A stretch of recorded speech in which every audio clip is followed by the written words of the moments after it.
জানো, আমরা সবাই দৌড়াচ্ছি টাকা, চাকরি, নাম, সম্মানের পিছনে। কিন্তু একবারও কি ভেবেছ, ঘরে বসে থাকা তোমার মা বাবা আজও দরজার দিকে তাকিয়ে থাকে? কখন তুমি ফিরবে? কবে তুমি বলবে, মা আমি তোমাকে ভালোবাসি?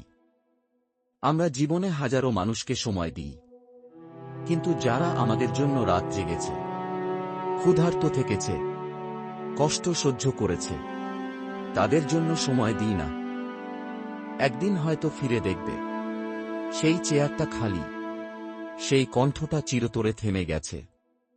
তখন হাজার টাকা, হাজার বন্ধু দিয়েও তুমি আর সেই মানুষটার কাছে ফিরতে পারবে না।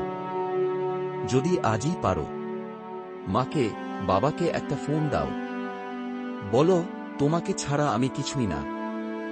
বিশ্বাস করো, এই একটা বাক্য তাদের চোখ ভিজিয়ে দেবে আনন্দে। আর তোমার জীবনও হয়ে উঠবে সত্যিকারের আশীর্বাদ।